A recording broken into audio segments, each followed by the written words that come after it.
Go baby, what's good guys? Yoku here, and today we're gonna be going over tier lists. I know you probably have seen a lot of these tier lists throughout the week, either this week or last week, but I want to do something a little bit different.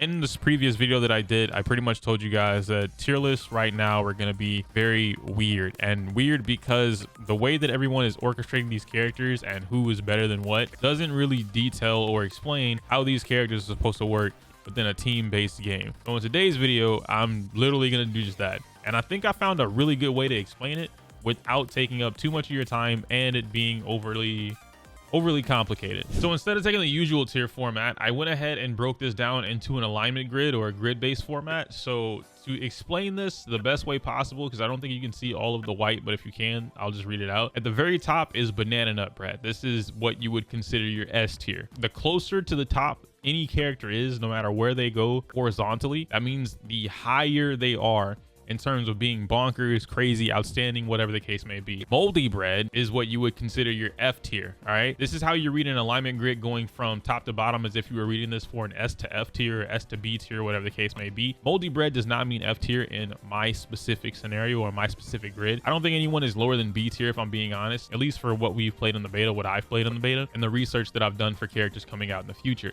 But I will just leave moldy bread here because it kind of matches my theme that I'm going with for the tier list. Next, going horizontally, we're going to have goes with everything. As I stated in the previous video, which you can actually watch from up here, the bubble that will pop up, these are the characters that work on almost every team, if not every team. So the further horizontally they are to the chart, that means that they have the highest chance of working with any team in the game now or in the future, no matter what. They're not exclusive. On the contrary, if we come all the way over to the left, you'll see 1 to 2 dishes, right? These are your exclusive characters. The closer they are to this side, the left side of the chart, that means that they have a much tighter window for the type of teams that they can play with, all right? What I've gone ahead and did was pretty much put everyone in a roundabout area of where I would want them or where I think they would go. And I'm just going to go through and explain everything, right? So I'll try and go through, but I don't think I can order it anymore because nothing is ordered. Number 1, Zila. Zila is the furthest up, being in banana nut bread, right? But Zila does not go with everything. I know that a lot of people right now are like, oh man, Zila plus 1, 2, 3 is the best team in the game. You beat everything in the game. You don't. You really just don't beat everything in the game, and Zila needs a very specific team. It's broad, right? You can have a large amount of these types of teams, but Zila still needs a specific team or a team type that she's going to want to play with to utilize what Zila can do in order to push Zila's potential. Next would be Yangqing, very similar to Zila. I actually think that these are almost neck and neck, if you will, but Zila's clear capability just alone is significantly higher than Yangqing's. Yangqing, maybe early game, I think Yangqing is going to be doing some outstanding performances, but when you get to like mid to late game, Zila is really going to just kind of clear a lot of things that he can't do in the same time frame that he could do, but right over here. Because of that though, Yangqing goes closer to the goes with everything, because even though he can perform more on his own, he is not a conditional character like Zila where she needs to kill or get a KO and then activate what makes her Zila. Yangqing is always Yangqing no matter what you do with him. Beneath Yangqing is Dan Heng. Dan Heng, very similar. You can literally think of these two as one slightly better version than the other, just a different element. They don't do the exact same things, but they want to do the exact same things, if that makes sense. And for right now, where we are in the video, I'm not gonna go over a very in-depth explanation on why these characters are placed where they are. I'm trying to keep everything at a very basic, easy to understand format so that you guys can understand it. You can take this going into the full release of the game and you have a better idea of like, okay, I want this team or I want this character. If I pull this character, I'm not as upset because blah, blah, blah. Next is Xu Shang, similar to these three here. Xu Shang is a little bit more conditional than these two, but because of her conditionality, I would say that she goes a little bit goes with everything. But you know what? Now that I'm thinking about that, I'm actually going to move her closer to Zila. I think she and Zila are very similar in the regards that they both have conditions they want to fulfill.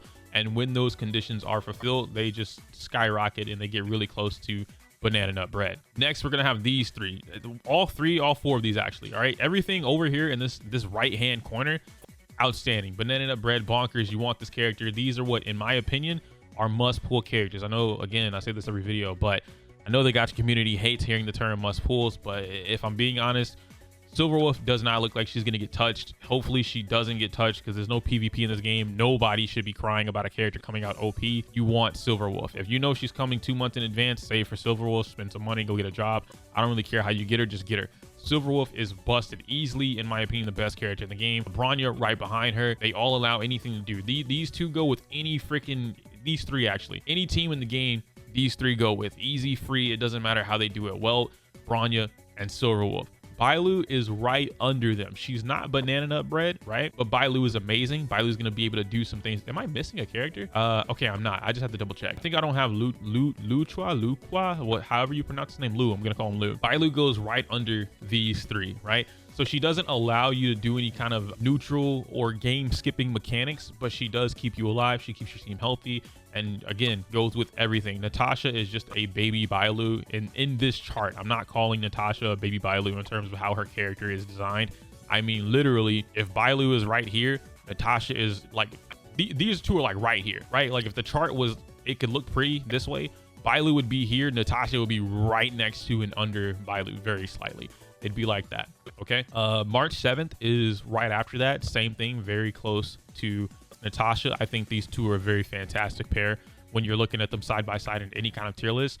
Wherever March 7th is, Natasha needs to be, and that's just kind of how that goes. Personally, I think Japard is statistically better than March 7th. However, I think because of the accessibility that March 7th provides and what we're going to get for the game, I think it's only natural to put March 7th over Japard. I think she does go with everything, and I think that you're going to get more constellations for March 7th, which will eventually and quickly outclass Japard, because you can't get a C4 Japard or a C5 Japard as easily as you would be able to get a C3 or C6 type of March 7th. Right in this bubble here is going to be Fire, okay? Fire MC, not physical. Fire MC goes with everything. Is going to be right here in this bubble. And as you guys see, we went further and further down from banana nut bread, right? We're not at moldy bread. This doesn't mean that they're bad. This is probably around like my A tier, right? My A plus tier, somewhere around there. But that's what these characters are. If we're coming back to the left, Himiko is going to still be closer to goes with everything, right? But she's not going to be anywhere near banana nut bread. Now we're getting towards the neutral. Hook, very same thing. Hook is kind of in the middle. You don't need specific teams to play with Hook, but Hook doesn't go with everything. Every team Hook does not go with. At the very bottom here, though, is going to be Physical MC. Physical MC can go with a lot of different teams. He can round out some stuff if you just need a fourth. This is great for that, but I don't think that he's anywhere near crazy. I have seen some clips where Physical MC is like out dishing or dishing out some insane damage, but doing a lot of research behind that particular clip, it was in simulated universe that was able to happen, and they had a lot of buffs stacked behind their particular path. Next to this, and skipping the line, now we're over towards the getting closer to the more specific or exclusive teams, right? Characters. Then you have Herta. I don't think Herta's bad, but I don't think she's outstanding by any means. I think Herta fills a very specific role that you would want to look for, and that's why she goes over here.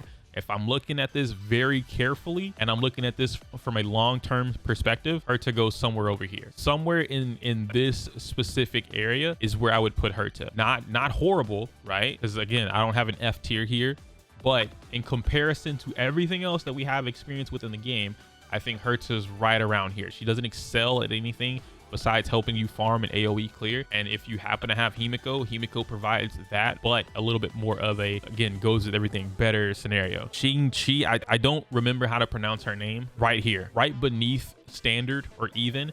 She's probably somewhere in like my B plus tier, if I'm being honest. I'm just not a fan of RNG. There are ways to force the RNG to be 100% in your favor, but it is not 100% all the time. So you do have to take some sacrifices there. Asta, I know everybody has a boner for Asta. I think Asta is fit for specific teams. She does not go with everything. She can go with a lot of teams, but I don't think Asta goes with everything, because it's going to get to a point when you're team building where you're going to have to like, okay, do I want speed control? Do I want my opponent to be negative speed, or do I want me to be positive speed? Where is my Asta? Does my Asta have C2 or E? I think we're calling them E's. Is my Asta E4? Is she E5? Is she E2? Whatever the case may be, there comes into play with a lot of Asta mechanics that don't allow her to function perfectly or optimally with everyone over here in this bubble. Next to Asta, we have both Ting Yun and Serval. Ting Yun is very similar to Asta, but I think Ting Yun is a little bit more limited than Asta, because Asta buffs the entire party. Ting Yun takes her time and she buffs solo, right? One unit at a time is what she does. So I think it's a little bit more specific. I also think that her plus a lightning comp, right? A lightning pair, these two in particular, outstanding. Well, I guess I would say these three, right? All four of the lightnings are kind of bumped up next to each other. Serval could probably get bumped up here as well. But speaking of Serval, I do think that Serval is also closer to the like my B-ish tier, and also a specific team is required or getting closer to, can't fit on every team. Arlen, I'm still in like limbo with. I'm not gonna lie to you guys, I hate placing Arlen because Arlen's one of those characters where, again, he could be insanely busted, right? Arlen could be way up here. He could be way up here in Banana Nut Bread. Still specific comps, but way up here in Banana Nut Bread. Or Arlen's somewhere like at the bottom. He's not, there's no middle point for Arlen, in my opinion. It's either he's in Banana Nut Bread or he's in Moldy Bread. And because I can't make that decision firmly yet, I usually don't tier Arlen. I leave him somewhere in the middle. So for now, he's going to be in the middle because he does still require some specific teams or comps or anything like that. Sampo, super specific, super specific. You can't throw Sampo on any and every team, but when you do throw him on a team that works, phenomenal gameplay. Kafka, same thing, right? Same thing with Kafka and Sampo. These two, boom, boom, amazing units together. Kafka is really going to want a DOT focused team. So these are very specific because we don't have a lot of DOT units to take advantage of that mechanic yet, right? She's going to be one of the first renditions of that. Silverwolf, of course, is going to let anybody do anything. Jing Yun is still on the same tier, give or take, with Kafka, closer to Banana Nut Bread as well. And he's closer to goes with everything. He doesn't go with everything, but he's closer to going with everything compared to Kafka, Sampo, Ting Yun, things like that. Clara is going to be my one thing that, like, she up here, right? Clara's strong. She's not my S tier by any means, but I would say that she's probably minimum A+ to A tier.